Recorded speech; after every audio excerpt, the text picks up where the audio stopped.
आप सभी को राधे राधे।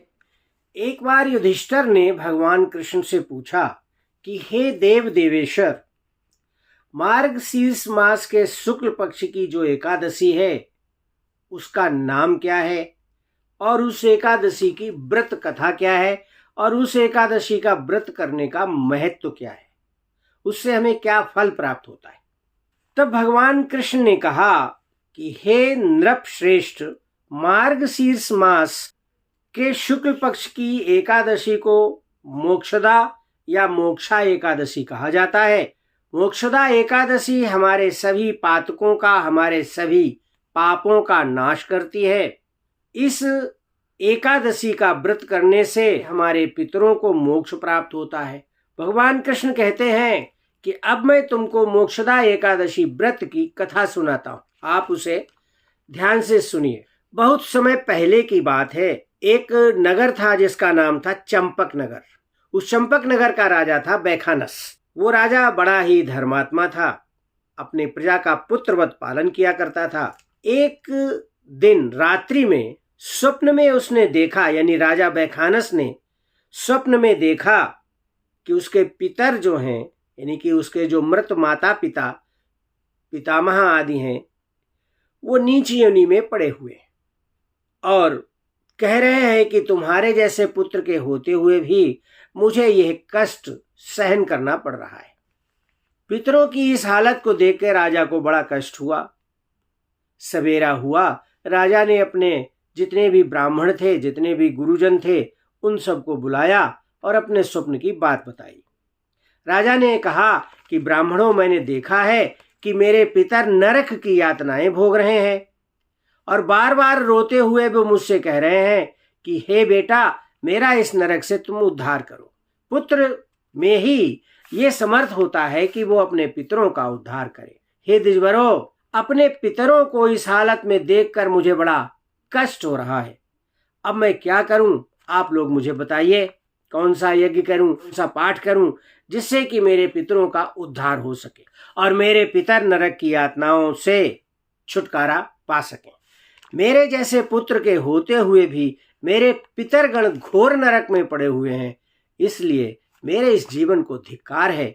आप कोई युक्ति बताइए। ब्राह्मण बोले, हे राजन, मुझे तो कोई युक्ति ज्ञात नहीं है, मैंने बहुत विचार किया है, लेकिन मैं तुम्हें एक सुझाव देता हूं कि यहाँ से थोड़ी ही दूर पर पर्वत मुनि का आश्रम है। राजा ने कहा, हाँ है, पर्वत मुनि का आश्रम तो है, मैंने देखा है।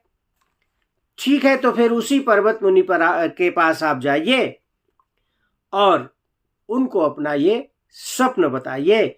वो आपके पितरों को नरक से छुटकारा दिलाने का कोई न कोई साधन जरूर बताएंगे। ब्राह्मणों की बात सुनकर के बैखानस पर्वत ऋषि के पास गए।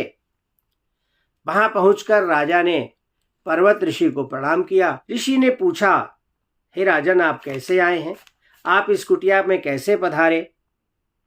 तो राजा ने मुनि को बताया, हे मुनिवर, मैंने एक स्वप्न देखा कि मेरे पितरगण नरक में पड़े हुए हैं और आप मुझे बताइए कि मैं क्या करूं जिससे मेरे पितरगणों को नरक की उन यातनाओं से छुटकारा मिल सके।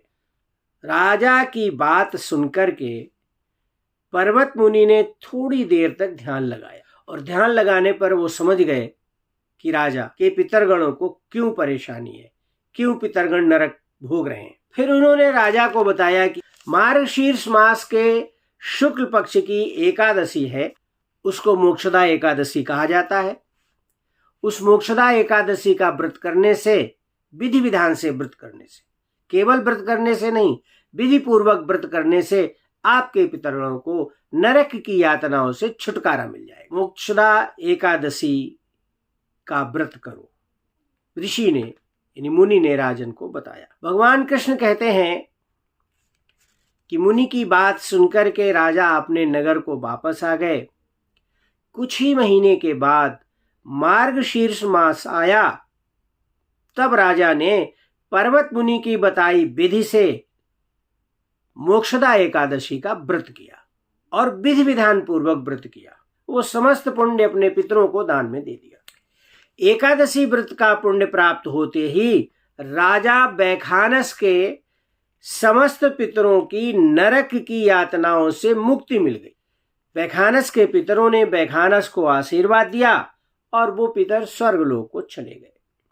भगवान कृष्ण कहते हैं कि हे राजन, जो कोई भी इस मोक्षदा एकादशी का व्रत करता है उसके समस्त पाप नष्ट हो जाते हैं, उसकी समस्त मनोकामनाएं पूर्ण होती हैं। मोक्षदा एकादशी की व्रत कथा का श्रवण करने से व्रती को धन धान्य पुत्र पौत्र आदि की प्राप्ति होती है और उनके पितरगणों को नरक की यातनाओं से मुक्ति मिल जाती है। शर्त यह है कि ये व्रत विधि विधान और नियम पूर्वक किया जाए। मुझे उम्मीद है कि मेरा ये वीडियो आपके लिए उपयोगी अवश्य होगा।